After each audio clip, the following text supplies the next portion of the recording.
I am Nick Shell, the head honcho of hair loss. And I made a video and it was called Check Out My Diffuse Thinning in the Mirror, Worse Than a Receding Hairline. And here's a comment that I think, I haven't really talked about this before, so I want to make this video so you can watch it and learn my response. Someone, Daz Bones, I guess is how I pronounce it, said this, quote, "Hi Nick, what about working out 3 to 4 times a week? Does it really cause baldness or hair loss? Does it speed up the progress of a receding hairline? I started to work out a month ago and I'm getting used to it, but I'm scared that it might cause thinning hair for me because I have a slightly high hairline ever since I was a kid." So you can read the whole comment, but towards the end he talks about this. He says, I saw a picture of my father when he was a teen and he had the same hairline as mine, yet he started losing his hair only when he turned 63 years old. So there's a lot more to the comment, but I want to really look at those highlights on there. So basically we've got someone who's working out 3 or 4 times a week, that's normal, and whose father kept his hair until he's 63, which is amazing. That's a long time to keep your hair. So ultimately the question is being asked, Nick, will I follow my father's footsteps, or am I ultimately sabotaging my fate by working out so much? And in essence, my body's testosterone is reacting to the DHT and it's gonna cause me to go bald quicker. Okay, here's my answer to that, as if I was a professional. I'm not, but here's my answer to that. Keep working out. Keep working out. That's the smart thing you could do. The way I look at it is this: even if you did go bald, then you get to be the guy who shaves his head, grows a beard, and is buff.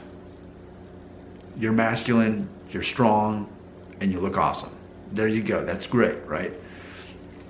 Because think about this, however old you are, let's say you're in your early 20s, do you want to spend the next 40 years of your life guessing, am I going to keep my hair until age 63 like my dad did?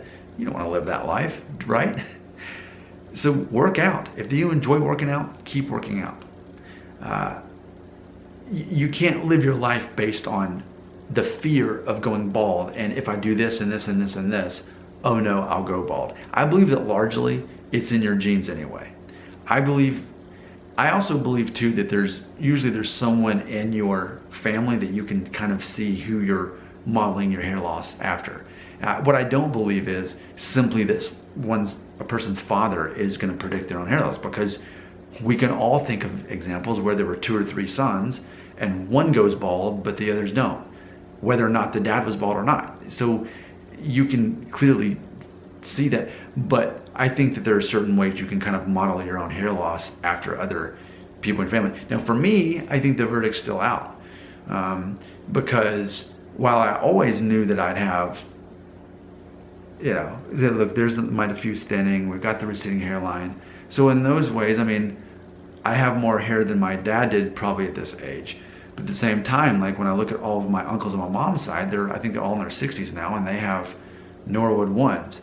So, and maybe, I don't know, maybe I'm somewhere in between, I don't know. But I think the fact that odds are in your favor if your dad didn't start losing his hair until he was 63, keep working out. Here's my plan for you. Keep working out, enjoy that, embrace that. Do not worry about your hair falling out. If it does, now you're buff, you shave your head, you grow your beard, and you're still very attractive and masculine to everyone. All right? But what if you actually follow your dad's footsteps and you get to keep your hair for the next 40 years? You don't worry about it. You go ahead and assume, hey, maybe I'll make it to 63 like my dad. Maybe I'll only make it to 43. I'm not sure, but I'm just going to enjoy this in the meantime. That whole concept of life's too short, right? I say, for you, life's too short to worry about hair loss. I think you're a confident person. You've got a plan together. And not everyone watching this channel can hear what I'm saying without tensing up and thinking, oh, he's saying things I don't like. But I think for you, you sound like a confident guy and you're just asking curious questions. I largely believe that whatever you believe about hair loss is your reality. Whatever you believe about hair loss is true in your mind.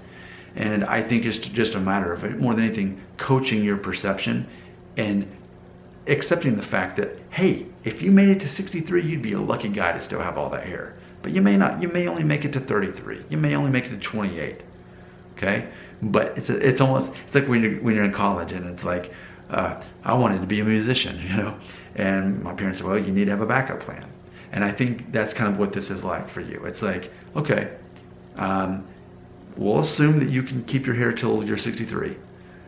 But in the meantime, let's go ahead and mentally prepare for it, physically prepare for it, and enjoy working out in the meantime. Don't stop working out for fear that you're going to go bald. I think if anything, yeah, I mean, obviously if you were doing something like steroids or something like that, I think there's certain ways that may artificially kind of destroy your health. I mean, smoking cigarettes, doing drugs in general, things like that I would be against. Work out, enjoy it. And I'm very glad that you left this comment. I think that it was very important, intelligent question, and I like you.